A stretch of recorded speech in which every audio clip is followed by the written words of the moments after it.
Hey everyone, JD here again with Garland Farms, coming to you from the beautiful Texas Hill Country. I want to share another study with you. This, like the one before, was shared by Antiwar Mindset. He's got a longer video about this on his channel, which I'll link to in the description.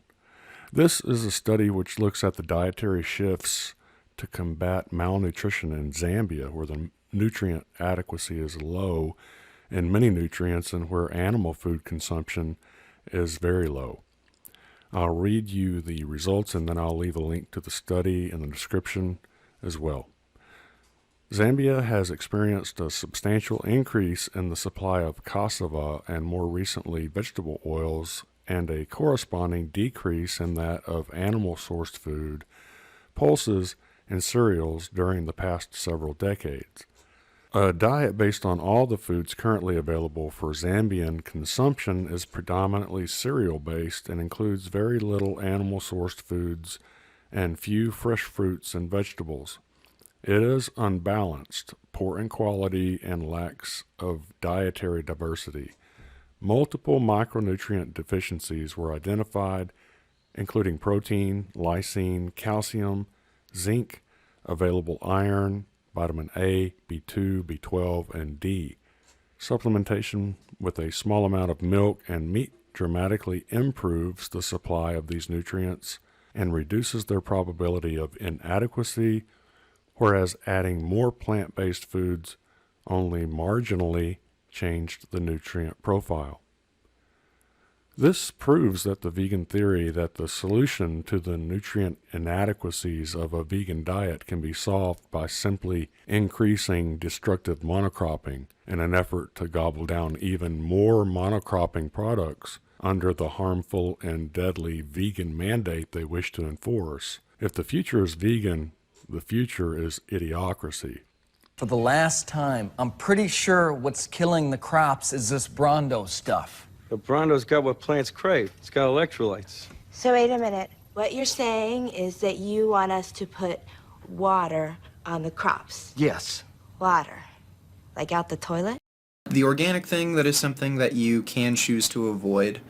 I'd avoid most organic produce because they do use a heavy reliance on manure.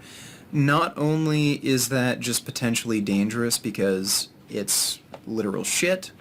Well, I've never seen no plants grow out of no toilet. Hey, that's good. You sure you ain't the smartest guy in the world? Yeah. For that reason, I'd say avoid organic.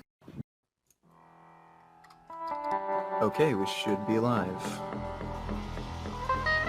Or your teeth can rebuild itself, your teeth are going to have to break themselves down to the point of releasing all the toxins and all the junk and, you know, all these different things. I'm so over the quote-unquote ex-vegans, which obviously aren't ex-vegans because they were never vegan. That's why you're doing air quotes. I'm doing air quotes. Yeah.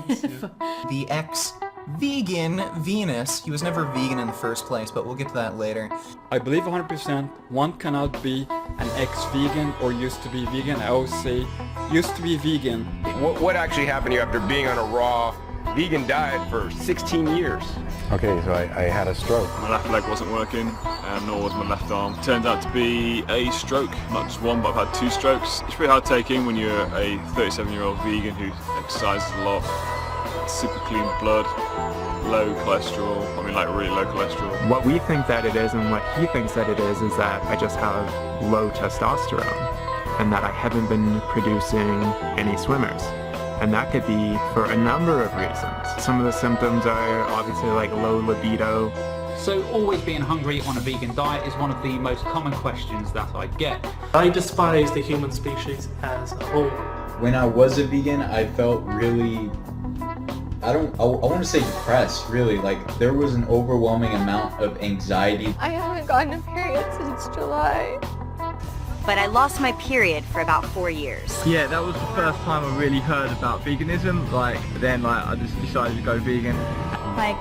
I don't think anyone truly knows me for who I am, because then that means they would have to reflect on their own behavior, and that can get really uncomfortable, right? I have been pretty much plant-based vegan for 3.5 years now, and my stomach blew up and I had to go to the hospital. And this tooth here completely shattered. Although a lot of people go vegan, which made me think that he wasn't a vegan in the first place. I even have patients right now who are in great health in their 90s, but they're demented because they were on vegan diets and didn't take DHA. It's just stupid.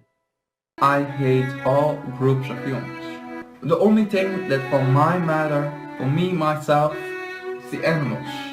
And I want to say that I hate humans and I don't harm them. And let me not forget, people that eat meat, dairy and egg, they've been the most violent people on this planet. Of pure, 100% evil behavior. I took the B12 because I was a little worried that I was B12 deficient because I am getting some psychotic symptoms. Reconnect with yourself in whatever way you possibly can. Get out in nature, climb a tree, hug a tree, spend time in the sun, soak up the vitamin D, watch animals. Which can happen from a B12 deficiency. If I am getting any sort of brain damage or neurological damage from a B12 deficiency, that's permanent. Put your feet in the grass, look at the green, moving in the wind, some kind of a connection. You know, for me, my depression, when I finally did get help, it was constant, like every day.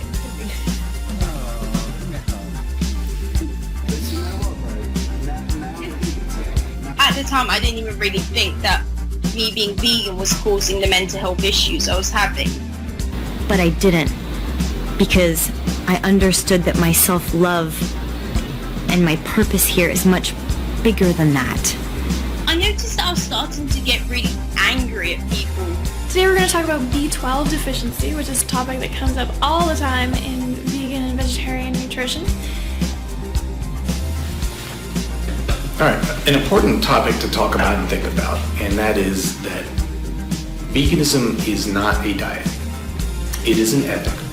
Eating, like I never really expressed it to people because I was we like as to try humans and have be much nice, more to do but I did deep on inside this planet have to make this world a big better place. And anger that gave me hope. Oh, why And what you really women got me through this suffering and all difficult of time that. was So taking care. It's an ethical thought, an ethical process. It's the idea that we feel that animals deserve rights,